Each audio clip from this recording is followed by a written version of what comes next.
بسم الله الرحمن الرحيم الحمد لله رب العالمين والصلاة والسلام على رسول الله وعلى آله وصحبه أجمعين ما بعد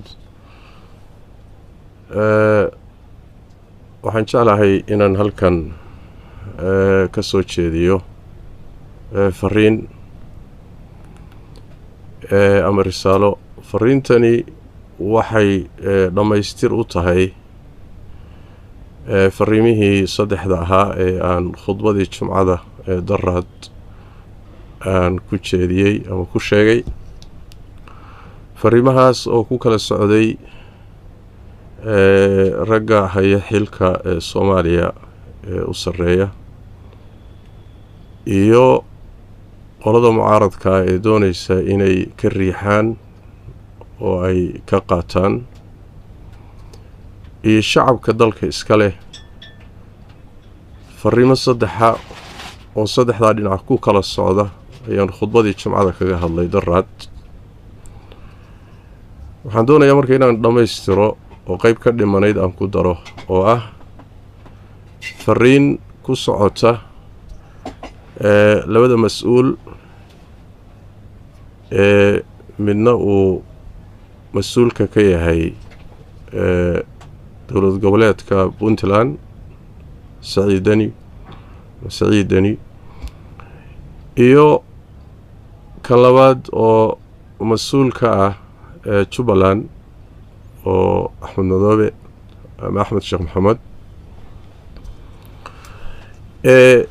ujeedaduna waxa weeye waa dhamaystir intaanan sagelin fariimaha aan doonayo inaan u diro labada mas'uul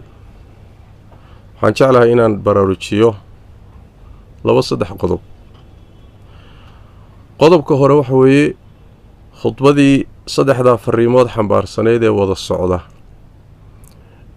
waxaa dhacday in la googooyay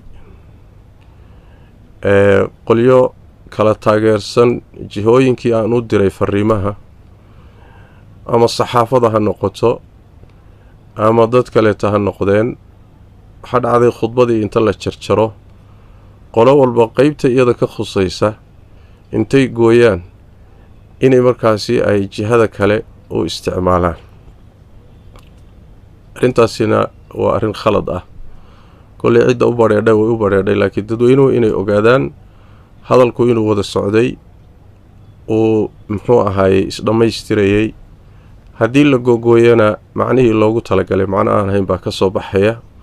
oo si khaldan baa loo isticmaalayaa arrintaasina baraarujin bay runtii mudan tahay midda labaad jeclahay wax weeye iyadana inaan baraarujiyo dad badan oo wadaadada qaar ka mid ah oo waxoogaa fahamkoodu aan isleeyahay waa gaaban yahay ayaa waxay leeyihiin waddan iyo dowlad ka dhisan oo asal ahaanba aan shareecada islaamku dastuur u ahayn oo kitaabkii iyo sunnadii uusan qaanuun u ahayn maxaad isku hagaajinteeda iyo nadaaminteeda maxaad muxuu ahaay uga hadlaysaanoo asalkiiba hadduu maqan yahay iyadana waxaan leeyahay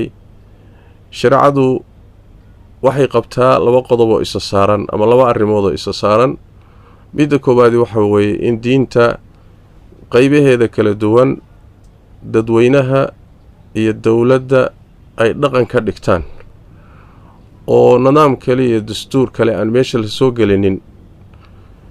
iyadaasi dhammaystiran lagu kaaftoomo taa waa qodobka labaadna wax weeyaan in dalka iyo dadku ay nidaam iyo kala dambeyn iyo dowlad leeyihiin haddii labadii maqsad mid la waayo ama mid adkaado oo yacni wax weeye ruuxa muslimka ah inta tabartiisu mukallaf ku yahay kii kala hadluma la dhihi maayo oo dowladnimada iyo nidaamka iyo kala dambeynta in la helaayay waa daruuro noloshiba u baahan haddii markaasi muxuu ahaayey tii kaleeto iyadana naseexadeedii iyo wadideedii iyo ku dadaalkeedii iyo la joojin maayo laakiin sax maaha in la yidhaahdo tani hadday maqan tahay tanna ha la tuuro ha maqnaato waa faham khaldan waaye qodobkaana baraarujin buu mudan yahay oo haddaan shareecadii iyo inay qaanuun iyo dastuur laga dhigto oo shayga keliyata ee rasmiga lagu badbaadi karo uu yahay caalamul islaami oo dhan taa haddaan khasaarno weynay maaha inaan nidaamkii khasaarno oo kala dambayntii la khasaaro oo dowladnimadii la khasaaro waxa weeye ha laysla wada khasaaro sharcina maaha caqlina maaha ujeeddada aan ka leeyahay fariimahani ma aha wax kale ma aha waa macdiratan ilaa rabbikum inaan horta waajibka inta ugu yar inaan gudanno ilaahay agtiisana aan cudurdaar helo midda labaadna waxay walacallahum yattaquun dadka hadalka loo jeedinayana inay wuxuun ku qaataan waa suurtagal oo ilaahay tabaaraka wa tacaala uu ku anfaco annagana dan kale kama lihin kursi iyo jago iyo magac iyo adduunyo iyo midna kuma raadinayno sidii nebigu yidhi in uriidu ila alislaax ma statacت ujeeddadaydu inay wax hagaagaan weeye inta karaankayga ah laakiin ujeeddo kaliya dan kale kama lihi in muxuu ahaayey laga dhigto yani wax weeyaan hadallada noocan oo kaleeta ah siyaabo khaldan loo isticmaalana oo hub la isku garaaca laga dhigtana ujeeddadaydu ma aha laakiin wax weeye inaan ummadda la tawjiihiyo la yidhaahdo war halkaa halis baa ku jirta halkaasi muxuu ahaayey maslaxadu halkaasay ku jirtaa baraarujinta laga qayb qaato ujeeddadu intaas wey haddaan qodobadaasi intaa kaga soo baxo oon u imaado fariimaha aan doonayo labada mas-uul inaan u diro waxay tahay labada mas-uul ee labadaa deegaan horjoogayaasha ka kala ah sida muuqata waxaa muuqata in runtii aada mushkilada hadda waddanka ka jirta inaad qayb ka tihiin kulamadii iyo isu imaadkii iyo wadahadalkiina inaad shuruudo badan aada hor dhigaysaan shuruudahaasi maxaa gar ah maxaa gar ahayn maxaa khaldan maxaa saxsan masale kale waaye laakiin war ha laysu yimaado ha la wada hadlo aan wada hadallo aan heshiina waaye in shuruuda lagu xidho mushkiladii qayb laga noqdo oo ummaddii inay muxuu ahaaye wuxuun ay u suuroobaan aada caqabad ku noqotaay waa mushkilo arrintaasina waa arrin iska muuqato arrin maanta dadku nin walba muxuu ahaaye intay u joogtaba waxbuu kala socdaa waxa jira iyo say wax u jiraan ma aha adduunkii idaacadda dowladda iyo telefishinka dowladda iyo wixii uun madaxdu tidhaahda inta la dhagaysto dadka qaabkaasi lagu socon jiray ma aha yani waxa weeye wax walbaa furmay sidaas daraaddeed nin walba intay u joogtaba shaki wuxuusan ku jirin labadiinna mas-uul in waayahan dambe sida aada u dhaqmaysaan aada qayb ka tihiin mushkilada dalka haysata waxaa isweydiin le marka sababta kalifaysa maxay tahay dad badani waxay qabaan allahu aclam laakiin dad badani waxay qabaan in ay ujeeddada kalifaysaay ay tahay in aad dowlado aada xidhiidh la leedihiin tala wadaag la leedihiin oo qaabkan aada u tasarufaysaan iyo ummaddan aada lugaha haysaan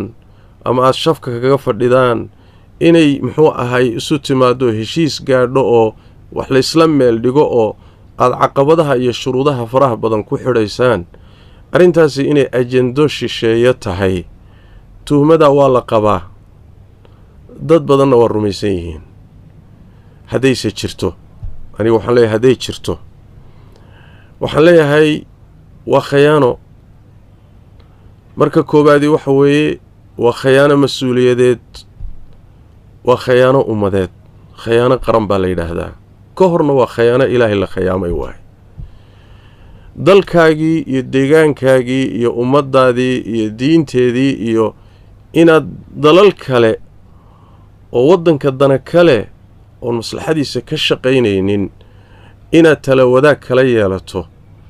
qaabkaad u tasarufaysana ayaga ku raalligelisaaye hadday arrintaasi jirto xantu waa sidaas laakiin hadday jirtaay arrin idinku habboon maaha arrin saxsanna maaha qodobka labaadi waxa weeye haddii sababta kalifaysa ay tahay in xisaabtan qabiil maadaama aad isku jifo tihiin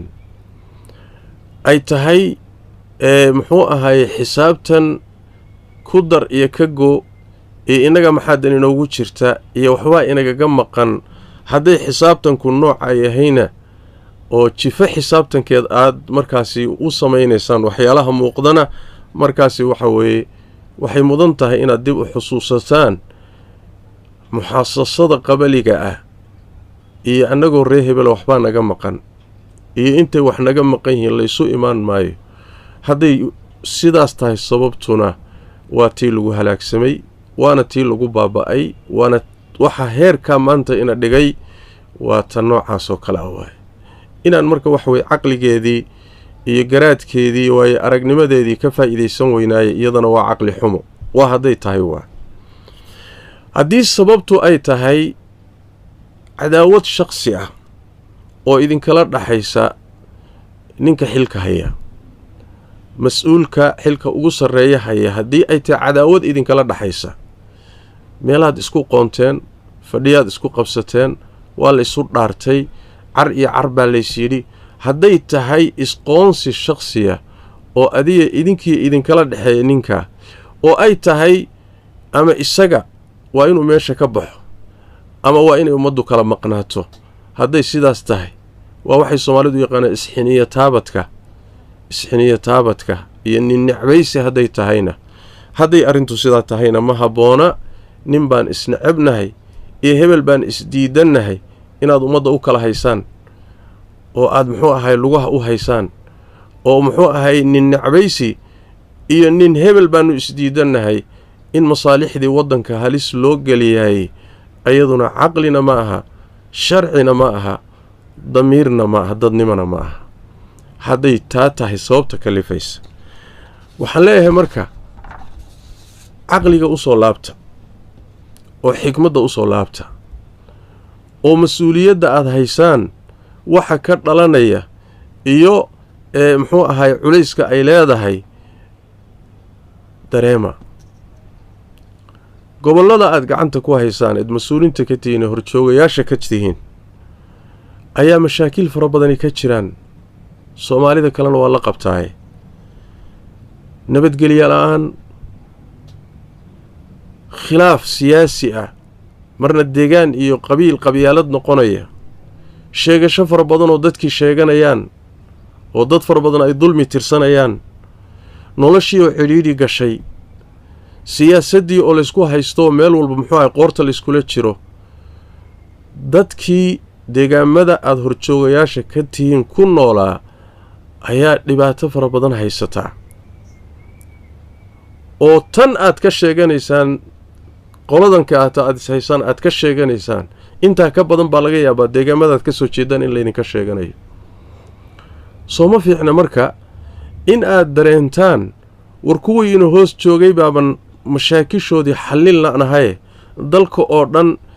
iyo horsocodkiisii iyo dowladnimadiisii iyo nidaamkiisii yaynaan caqabad ku noqonin soo ma ahayn soo in mas-uuliyadda la dareemo ma aha soo in ilaahay looga cabsado ma aha cumar radiallahu tacaala canhu wa ardaa xilkasnimadu sidan waaye ayaa waxaa kutubta taariikhdu wariyaan inuu dhihi jiray haddii waddanka ciraaq isagu markaa madiinuu joogaa ciraaq haddii ay baqal ay ku simbirraxato baqal hadday ku kufto ciraaq waxaan ka yaabayaa ilaahay hortiisa in lay weydiiyo la yidhaahdo maxaad jidka ugu hagaajin weyday maxay u kuftay cidda mas-uuliyad iyo xil dareemaysa taasuu ahay ummadihii idin hoos joogay gaajo nabadgelyo darro abaaro rafaad muxuu ahay dhib oo dhan baa haysta meeshii marka laga fikiri laha war horay aan u soconno oo tan aan joognana inu muxuuha isku mashquulinno ina mashaakishooda hoose wax ka qabanno taa guudna aynu horay u riixno oon tanaasullo aan ka fikiri lahayn inaynu maanta muxuuahay mindi ku taag iyo hebel ma arki kariyo hebel baan isnecebnahay iyo waxoogaa yar baa meesha iiga muuqda waxbaa igaga maqan iyo warnimayaho waxa weeye arrintu halkaa ma taallo soomaalida waxay yidhaahdaan muxuu ahay bisadna waa ka ciyaar jiirna waa ka naf bisadu jiirkii oo nafyahaysay iyadii ku ciyaaraysaa in ummadda aad masaalixdeedii iyo danteedii ayada oo maanta dhib dhammaysatay oo dhibka maanta haystaayey wax ka badan ba aan xamili karaynin inaad haddana waxyaala yaryar muxuu ahay sagaaro maxay dhihi jireen biyo macabta iyo biyo macabta iyo waxaan macno lahayn inaad isku haysaan runtii waxa weeye waa nasiib xumo wey waxaan dhihi lahaa marka oon idin dhihi lahaa tanaasula oo maslaxada ummadda ilaaliya oo shuruudahan faraha badani waa wax laga gudbi kara iyo wax la isla meel dhigi karee shuruudahan caqabadaha ka gudba oo mindi ku taag dalna ma koriso dadna ma koriso ummadna wax ma tarto horumarna ma keento nin baan is aragsannahayna haba yaraatee wax ma soo kordhiso tanaasula oo ummaddu inay is aragto kulanto oo wada tashato oo natiijo gaadho oo nidaam wada dhisato horay u socoto qayb ka noqda u tasarufa si mas-uuliyadii ku jirto dareema mas-uuliyadda idin saarana ilaahay agtiisana idinka saaran bulshaduna ay idinku aaminto idin dhiibtay haddiiba laydin dhiibayba ijiid aan ku jiidee macno ma keenayso ahmiyadda ammaanada dareema waxa aad haysaan ama si khalada ku haya ama si saxa ku haye waa mas-uuliyaddii dhulka iyo samaawaadka iyo cid walba ay ka cudur daarato qaadi kari weyday oo ay ka cudur daarteen baad qoorta u ridateen markaasaad haddana qaabkan u tasarufaysaan waa wax la yaab la waa waxaan idin leeyahay cuquubada imaan karta qiyaasa ilaahayna ka baqa cuquubada iyo nafsiga soo degdegi kara iyo ka daahi karee aakhare jiri kara labadaba xisaabtiina ku darsada ummaddan masaakiinta eed korkeeda ku ciyaaraysaan ee dulman habaarkeeda iyo isheeda iska ilaaliya iska jira caafimaadkiinna uga tura qoysaskiinna iyo ilmihiinna uga tura aakhiradiinna uga tura naftiinna uga tura dadkan aad korkooda ku ciyaaraysaan ma idinka sheekaynaya idinkaa horjoogayaal u ah laakiin runtii waxa weeye ma aha dadkii maanta tasarufaadka idinka muuqdaayay korkooda lagu tasarufi lahaa ma aha dalkuna ma xamili karo dadkuna ma xamili karaan ilaahay ka baqa taariikh xun ha ka tegina magac xun ha ka tegina ilaahay agtiisana xumaan iyo cuquubo soo degdegtiya mid dambe ha kasbanina u soo noqda ummadda iyo maslaxadeeda u soo laabta waxaan idin xusuusinayaa oo mudan runtii in laydin xusuusiyo in badan oo ragga xilalka haya ka mid a ama dowlad goboleedyada xil ha ka hayeen ama dowladda dhexe xil ha ka hayeen in badanoo ka mid a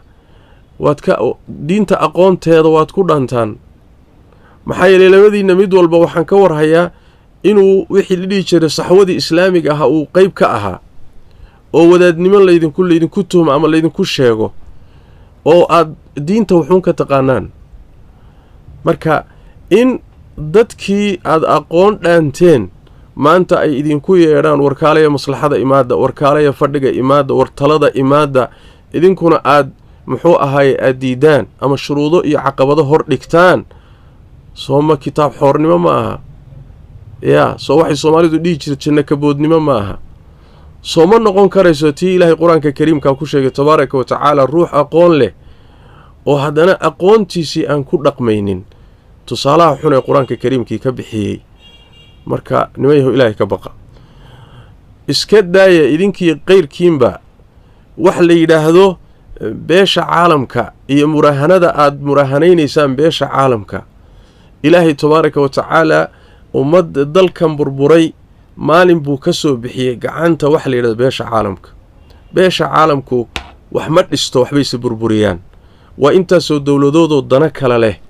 maanta haddii la yidhaahdo muxuu ahay taladii halkaasay taallaaye ha loo celiyana runtii waxa weeye waa un god kale kusii dhaca waxaad samaysaan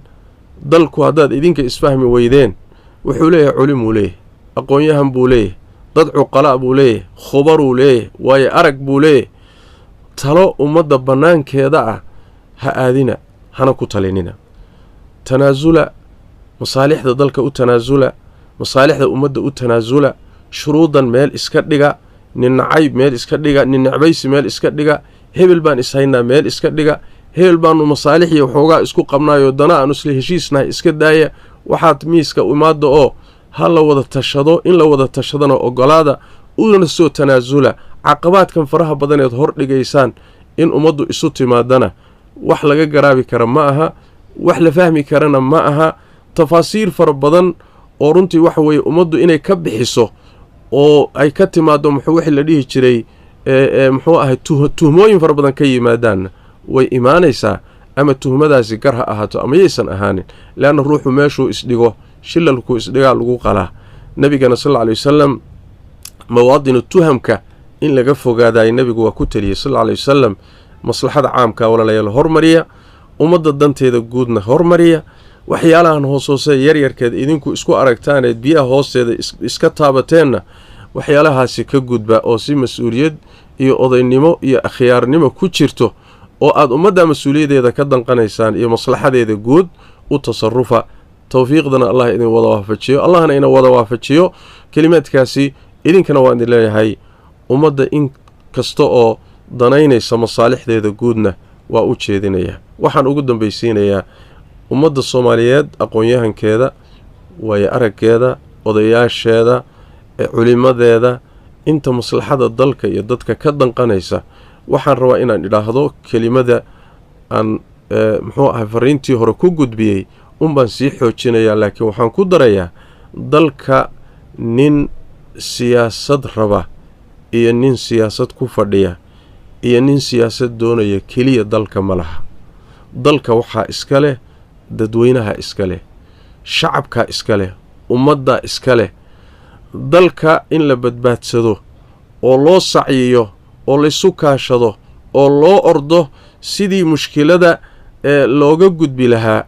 oo maslaxo loo dhalin lahaa oo dadka laysugu keeni lahaa oo wixii shar iyo fidnaa looga hortegi lahaa xilkaasi waa xil ina saaran weeye in marka waxa weeye arrintaa iyada laga howlgalo oo aynan dhicin inayn arrintu sii fogaato oo ay meeshay joogto ka sii durugto dadaalkeeda insha allahu tacaala ha la galo ilaahayna tabaaraka wa tacaala tawfiiqda hayna waafajiyo wixii dhib iyo mafsado iyo muxuu ahay sharcana ilaahay tabaaraka wa tacaala ummaddan ha ka qabto wixii maslaxadeeda iyo danteeda iyo midnimadeeda iyo aakhiradeeda iyo adduunkeeda u adeegayana ilaahay tabaaraka wa tacaala ha u fududeeyo allana tabaaraka wa tacaala xilkeeda iyo mas-uuliyaddeeda in khayr qaba oo ilaahay yaqaana oo ummadda diinteeda iyo dalkeeda ka danqanaya ilaahay ha ugu dhiibo ilaahay tabaaraka wa tacaala inta sharka la rabta ee xumaanta ka shaqaynaysana ilaahay tabaaraka wa tacaala ha soo hanuuniyo hadduusan hanuun la damcinna ilaahay tabaaraka wa tacaala ummadda ha ka qabto hada billahi tawfiiq وصلى اللهم وسلم وبارك على نبينا محمد وعلى اله وصحبه وسلم